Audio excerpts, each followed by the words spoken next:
Dengan tekad kuatkan hati, negeri ini memanggilmu kawan. Belajar bergerak berbagi untuk negeri, guru penggerak majukan pendidikan. Guru penggerak menghamba pada murid, kreatif rancang pembelajaran. Hargai potensi, tingkatkan prestasi. Assalamualaikum warahmatullahi wabarakatuh. Perkenalkan, nama saya Leli Fitriana. Saya adalah calon guru penggerak Angkatan 10 DKI Jakarta. Saya bertugas di SMK Perguruan Rakyat 2. Akan melakukan pra-observasi dengan rekan sejawat saya di tempat saya bertugas. Baik, saya akan perkenalkan rekan sejawat saya. Silakan Bapak. Baik, terima kasih Bu Leli. Perkenalkan, nama saya Nugraha Ramadan. Saya di sini mengampu mata pelajaran IPS di kelas 10. Cukup Bu? Ya, baik. Oke, kali ini saya akan melakukan pra-observasi dengan Pak Dani. Nah, jadi tujuan supervisi itu adalah untuk mengamati jalannya proses pembelajaran Pak Dani di kelas. Ya, bisa Pak Nugroho, bisa Pak Dani. Nugraha, Pak Dani. Ya, oke. Nah, sedangkan tujuan percakapan pra-observasi ini sebagai persiapan awal Pak Dani untuk mengajar di kelas. Nah, agar lebih siap Pak Dani, lebih percaya diri juga dan menghasilkan pembelajaran yang menyenangkan di kelas, seperti itu. Baik ya Pak Dani, ada beberapa pertanyaan yang akan saya ajukan. Yang pertama, apa sih tujuan pembelajaran Pak Dani di kelas? Ya, baik, terima kasih Bu. Tujuan pembelajaran yang pertama, ini kebetulan kita sedang membahas konsep keruangan dan konektivitas antar ruang dan waktu.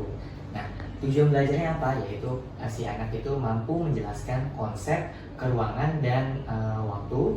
Kemudian siswa juga mampu menjelaskan interaksi keruangan dan waktu, lalu pengaruhnya interaksi keruangan dan waktu, klasifikasinya, kemudian luas batas letak wilayah Indonesia, lalu ada bentang alam Indonesianya. Nah, kemudian siswa juga harus mampu menjelaskan karakteristik wilayah Indonesia, lalu ada kondisi sosial budaya, ekonomi, politik Indonesia. Nah, yang terakhir itu anak harus mampu menjelaskan kerjasama bilateral dan multilateral. Itu Ibu tujuan belajarnya. Baik. Oh, jadi ini tentang IPAS ya? IPAS? Iya, tentang proyek IPAS, tapi bagian IPS-nya. Oh iya, baik. Setelah tadi Bapak memaparkan tujuan pembelajarannya, baik. Pertanyaan kedua yaitu area pengembangan nih yang Pak Dani ingin capai dalam pembelajaran di kelas. Iya. Kalau area pengembangannya ini saya ingin anak itu memiliki tingkat emosional yang baik, yang berupa mentalnya itu mereka berani. Gimana caranya? Ya, tadi saya ketika bertanya seperti itu, saya ingin tidak hanya satu anak yang menjawab, tapi anak-anak lainnya juga menjawab. Jadi saya pakai teknik diferensiasi belajar seperti itu. Jadi nggak terpaku hanya satu anak gitu. Berarti setelah tadi Bapak memaparkan area pengembangan yang dicapai ya. Nah, sekarang rancangannya nih Pak, kira-kira strategi tadi kan Bapak sudah menjelaskan ya pembelajaran diferensiasi ya. Kemudian juga tadi berdasarkan kesiapan siswanya gitu kan. Kemudian nanti juga ada pembelajaran sosial emosionalnya ya, yang waktu saya pernah paparkan dengan teman-teman semuanya seperti itu. Kemudian modelnya nih Pak, model pembelajarannya apa? Model pembelajarannya, saya paling suka itu sama problem based learning. Nah, itu saya paling suka. Kenapa? Karena anak akan dihadapkan dengan sebuah masalah, lalu dicarikan solusinya yang tepat seperti itu. Saya ingin anak-anak ini bisa memecahkan masalah yang diberikan supaya nanti di masyarakat, ketika mereka sudah bermasyarakat itu, mereka bisa ambil andil seperti itu. Caranya gimana Ibu? Ya, caranya tadi seperti menguatkan mental mereka untuk ketika ada pertanyaan mereka harus berani, percaya diri gitu, supaya nanti ketika mereka bermasyarakat mampu berbicara di depan orang tua. Mantap sekali sudah pemaparan ya Kak Dani ini. Oke. setelah tadi strateginya, modelnya, problem based learning ya, saya memecahkan masalah. Kemudian media nih yang digunakan Pak Dani nanti di kelas seperti apa? Medianya beragam Ibu, tapi saya paling suka sama PowerPoint. Ya. Paling senang saya sama PowerPoint. Kenapa? Karena ketika PowerPoint-nya itu saya biasanya menaruh gambar tidak lengkap biasanya. Jadi nanti ketika anak melihat, Pak ini gambarnya nggak lengkap nih Pak, oh nanti mereka kritis. Betul. Seperti itu. Benar, ini memang gambarnya tidak lengkap. Apa yang kurang seperti itu? Jadi itu salah satu contohnya. Kemudian saya juga pakai semacam kuis-kuis kecil seperti quizzes seperti itu bisa saya pakai juga. Atau pertanyaan seperti singkat membahas materi sebelumnya bisa juga seperti itu Ibu. Wah, saya jadi penasaran nih bagaimana saya mengobservasi Bapak di kelas isinya. Baik, untuk pelaksananya nih Pak, bisa lebih detail misalkan kapan waktunya, kelas berapa, mungkin di bulan apa, perkiraannya dan sebagainya. Untuk perkiraan itu di minggu depan di hari hari Kamis. Itu tanggal berapa ya itu? Hari Kamis. Kamis depan bulan Agustus ya? Bulan Agustus, mulai Agustus. Saya lihat dulu Kamis itu tanggal 1. Tanggal 1 ya. Insya Allah di tanggal 1 itu saya akan melakukan penambahan materi di kelas 10.1. Di jam ke berapa Pak? Di jam ke nggak apa-apa.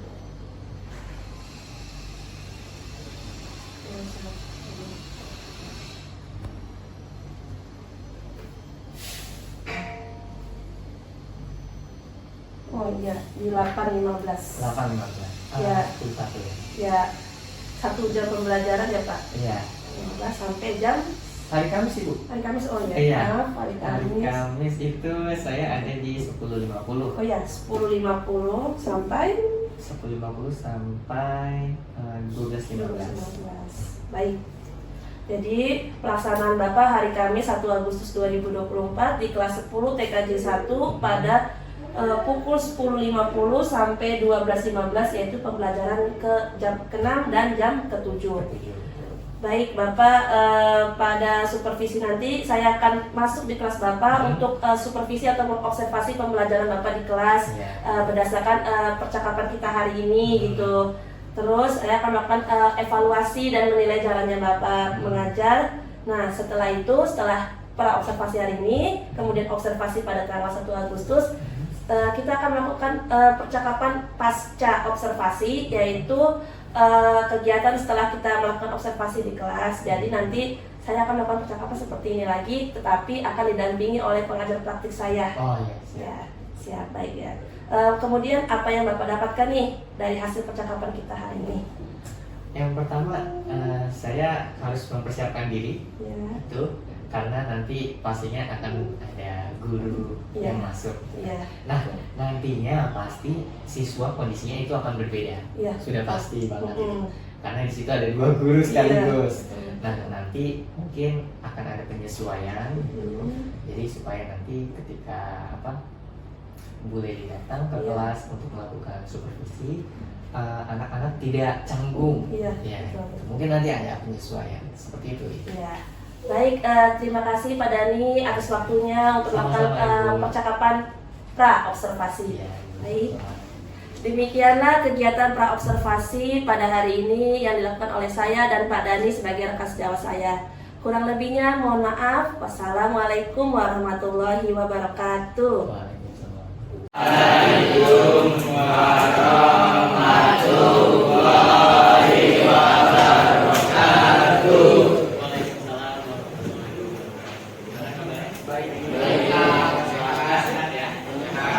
Ada lagi kurang sehat? Ada Pak. Ada Pak. Yuk mulai kita temenin. Oke. Oke.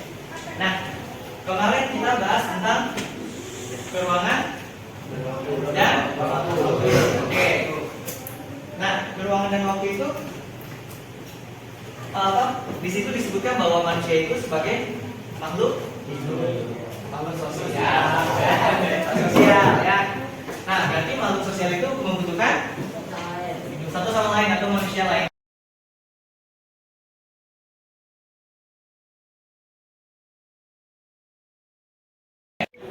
supaya nanti pelajaran kalian terserap lebih efektif. Ya, oke, siap. Sekali lagi, luruskan badan kalian, tegakkan, tangannya ada di atas paha, terbuka. Lalu kita tarik nafas, 1, 2, 3, tarik nafas. Relax, buang pelan-pelan. Sekali lagi, tarik nafas, tahan, kemudian buang. Ya, oke. Semoga dengan kita melakukan exercise pernapasan ini, kita bisa lebih fokus terhadap pelajaran yang akan kita lakukan pada pagi hari. Oke? Siap? Kalian tutor ya. Nanti kalian itu akan mengarahkan teman-teman kalian. Nah, nantinya materi itu tentang keuangan, kemudian keuangan atau negara. Nah, materi ini sudah saya berikan sebelumnya. Kalian ada sebelum kalian menjelaskan ulang gitu kepada teman-teman kalian.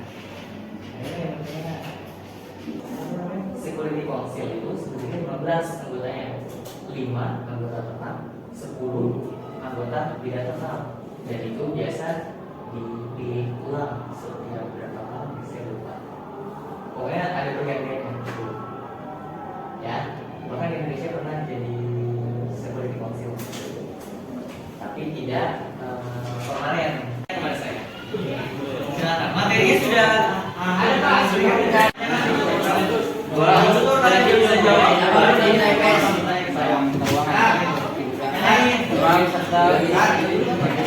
Pak aja saya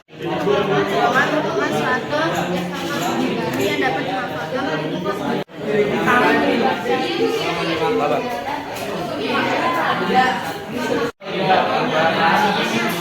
Yang mana aja?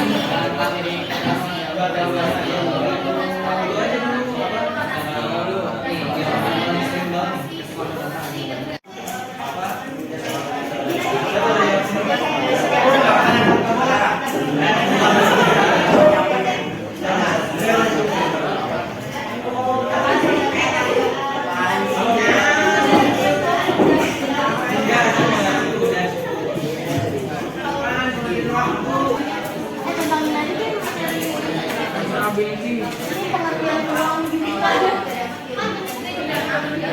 Apa itu syarat inkas keuangan?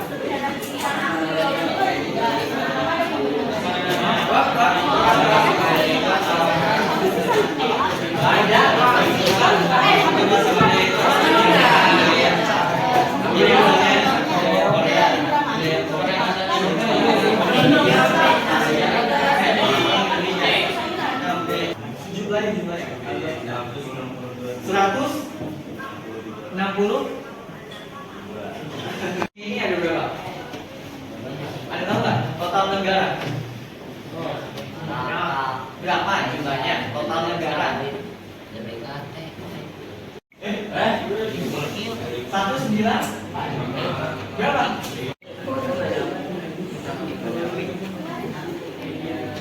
Sirkum. Siapa kan tanpa memotong garis? Silakan maju. Maksudnya hubungan tiga tarik garis kalau tanpa memotong ya maju. Silakan. Di dalam kotak, Pak. Iya, tetap di dalam kotak. Garisnya tetap di dalam kotak. Coba Mario. Ayo, ada lagi selain Mario? Oh itu. Tiga dengan tiga. Satu dengan satu. Salah. Apa? Masih ada lagi. Masih ada dua. Dua. Ayo, habis Mario ada lagi. Mario.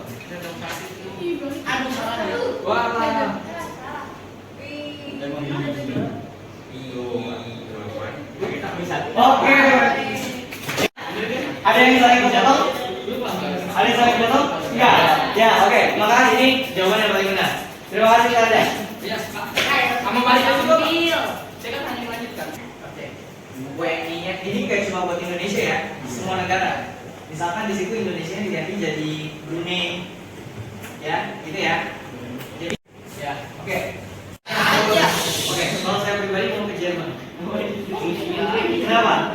Karena di Jerman itu ketika kalian selesai pendidikan ya akan dicarikan langsung dicarikan pekerjaan. Kemudian ketika kalian melakukan pendidikan itu kalian dapat nomor satu. Dapat nomor satu. Dari negara sih. Di sana kan pendidikannya gratis. Hanya kawasan yang umumnya berdekatan. Kawasan yang umumnya berdekatan. Ditujukan untuk memajukan dan memperkokoh eksistensi negara. Kepanjangan ya, Ana.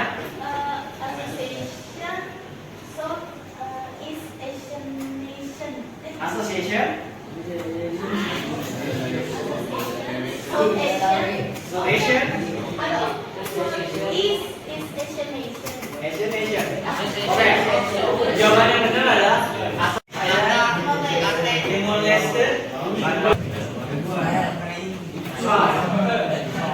Nggak usah sebut.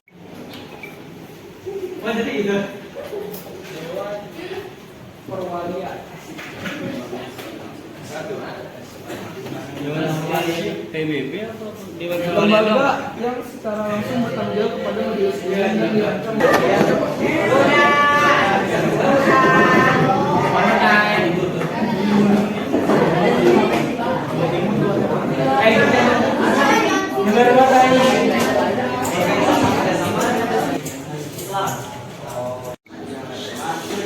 Nih, baca headline-nya.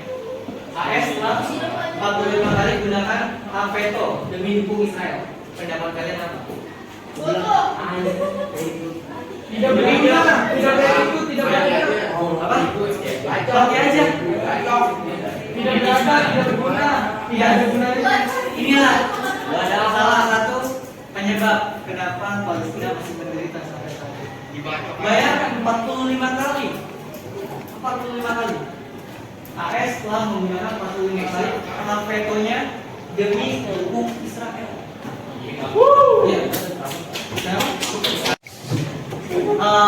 Materinya kita sampai sini dulu. Untuk apa pertanyaan yang belum terjawab atau tadi ceritanya kepotong, kita lanjut di lain waktu ya. Bagaimana yang ada datang? Oke. Nah, kalau ada pertanyaan boleh langsung cek saya atau ketemu. Oke Pak. Kita tutup pertemuan kali ini. Saya ucapkan terima kasih. Assalamualaikum warahmatullahi wabarakatuh.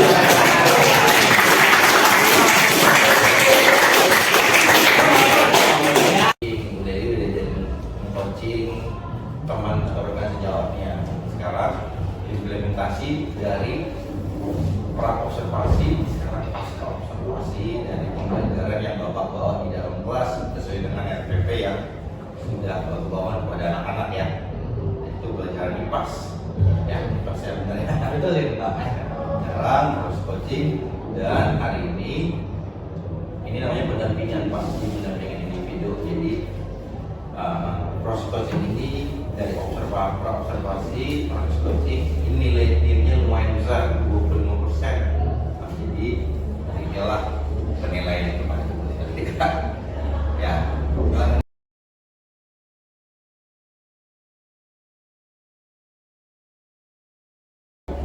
Bismillahirrahmanirrahim. Assalamualaikum warahmatullahi wabarakatuh. Kenalkan, nama saya Leli Fitriana. Saya calon guru penggerak angkatan 10 DKI Jakarta. Saya bertugas di SMK Perguruan Rakyat 2. Di sini saya akan melakukan percakapan pasca observasi bersama rekan sejawat saya, yaitu Pak Dani yang mengajar IPAS bagian IPS. Kemudian kami didampingi oleh pengajar praktik kami bernama Pak Febri. Baik. Tujuan pasca observasi kali ini kita akan melakukan evaluasi pembelajaran Bapak di kelas, gitu ya. Baik Pak, bagaimana nih perasaan Bapak terkait proses pembelajaran yang sudah berlangsung kemarin? Ya baik. Kalau proses pembelajarannya, saya merasa saya masih banyak kurangnya. Yang pertama, kenapa? Karena saya baru banget ngajar, istilahnya seperti itu. Jadi saya masih minim pengalaman. Kemudian ketika saya melihat anak-anak yang lama itu ya, saya masih juga bingung bagaimana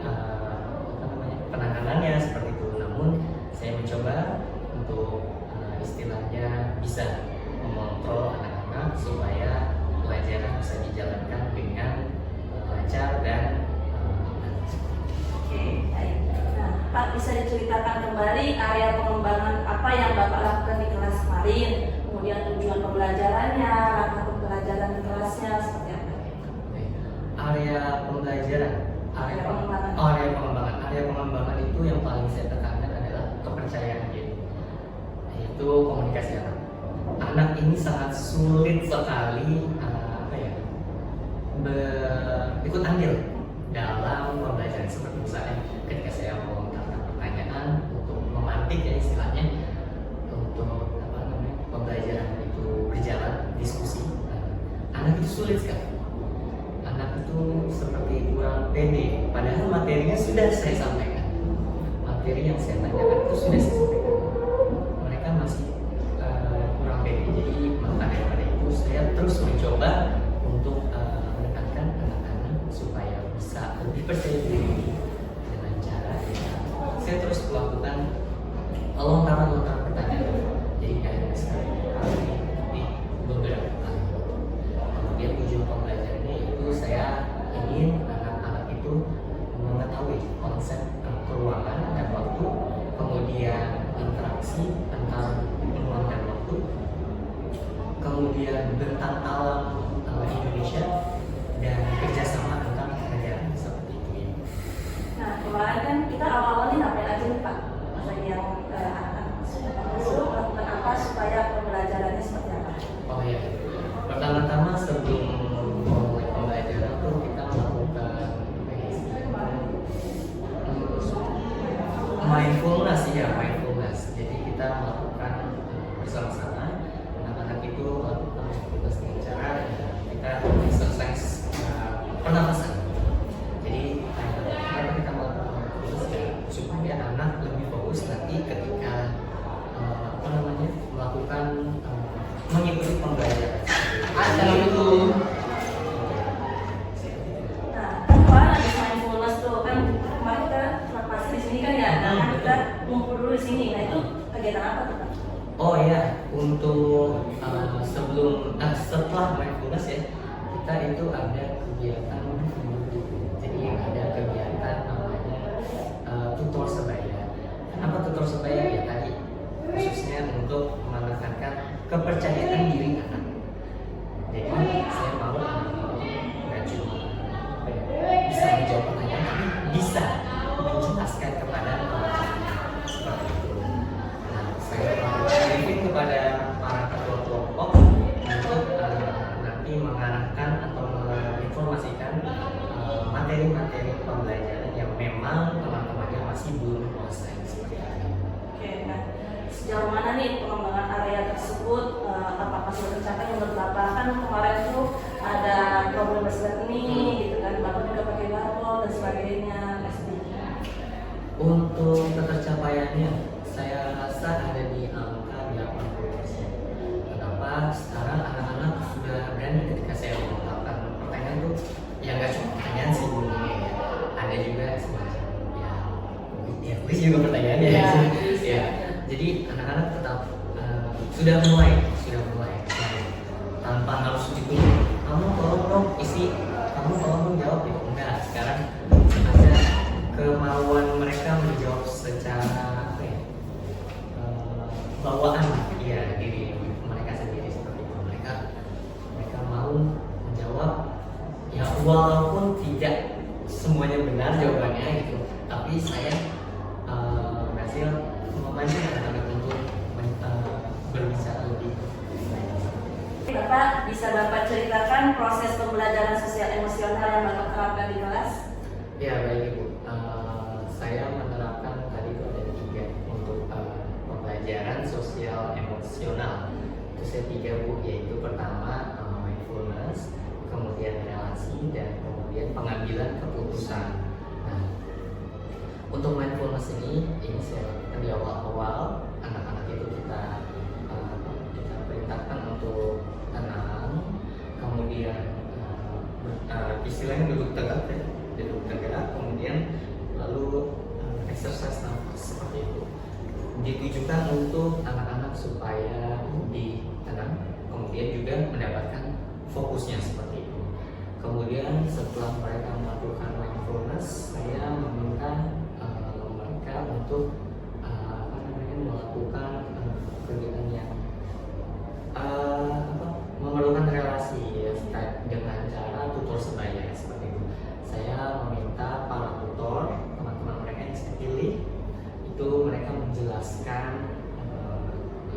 materi yang memang belum dikuasai oleh teman-teman seperti itu.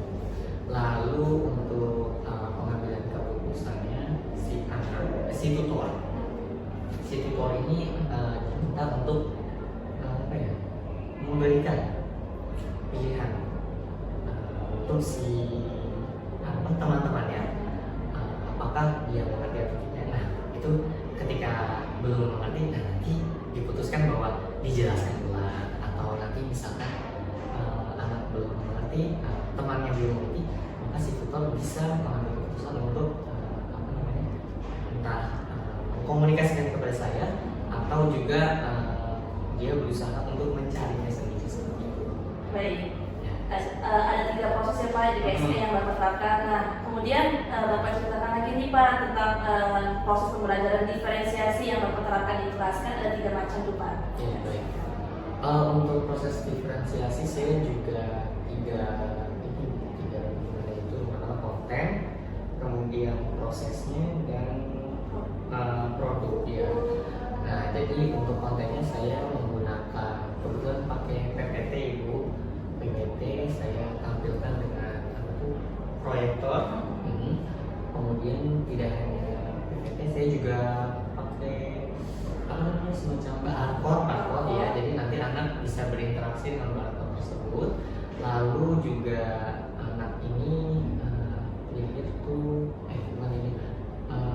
anak ini juga ada bahan bacaan setelah mereka memindai barcode tersebut. Kemudian prosesnya ya tadi kita lakukan dengan tutor sebaya juga dengan diskusi. Jadi kalau memang anak masih belum tahu, ya kita diskusikannya. Saya tidak lantang mengucapkan ini jawabannya tidak, saya memantik saja seperti itu. Lalu untuk produknya saya melakukan pemutaran video berupa memang kejadian nyata untuk melihat anak itu bisa nggak sih berargumentasi terhadap video yang saya putarkan seperti itu.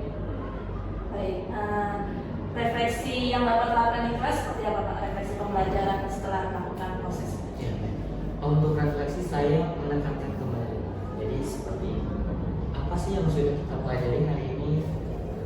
Apa yang sudah kita pelajari? Nah, dari situ saya bisa melihat anak-anak tuh memahami atau tidak. Nah, kalau misalnya anak belum memahami, kelihatan dari cara dia menjawab. Oh, tadi kita belajar ini. Nah, kalau ada istilahnya itu anak belum paham. Nah, berarti nanti refleksinya saya perlu menekankan kepada para tutor juga teman-teman yang lainnya untuk belajar lagi gitu. Jadi nanti untuk kedepannya anak-anak lebih mengerti. Ini visi refleksi yang saya berikan kepada anak. Nah, apa nih kendala yang Bapak hadapi kemarin dalam proses pembelajarannya? Ya, yang paling besar itu kendalanya adalah waktu Ibu. Karena jadwal saya yang pertama itu terpisah oleh istri gitu. Jadi jam saya kan 3 jam ya, kipas tuh 1 jam di hari Rabu, 2 jam yang lain di hari Kamis. Nah, 2 jamnya itu terpisah antara jam pertama, jadi di spasi sama istirahat seperti itu. Jadi saya agak kesulitan waktunya seperti itu. Jadi yang harusnya kita full belajar, tapi kita istirahat juga. Nah, itu menyebabkan motivasi belajar anak berbeda. Awalnya tadi niat banget mau belajar gitu, nah nanti setelah istirahat, nah itu beda ceritanya seperti itu. Itu yang menurut saya kendala paling besar. Dan juga nanti persiapan pembelajaran setelah istirahat itu beda lagi, makan waktu lagi seperti itu. Jadi waktu sih yang menurut saya menjadi salah satu kendala.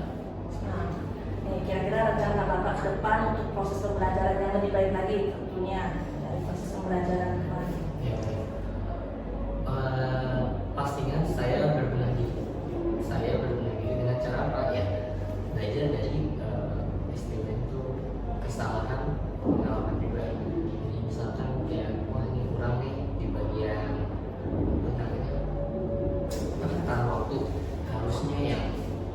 persiapan sebelum pembelajaran itu bisa hanya 5 menit, tapi saya masih dipakai 10 menit. Untuk kedepannya saya coba untuk lebih dipersingkat gitu untuk persiapan pembelajarannya seperti itu. Nah lalu saya juga mungkin nanti akan komunikasikan kepada pihak kurikulum kali ya untuk perubahan jadwal ya, karena saya gimana ya, menurut saya tuh ketika pembelajaran bagi dua antara terpisah antara istirahat itu kayaknya kurang efektif pembelajaran seperti itu aja sih Pak yang ingin saya ubah nanti ke depannya. Oke, nah sekarang pertanyaan terakhir ya Pak, yang Bapak rasakan setelah melakukan cakapan pasca observasi. Oke, baik.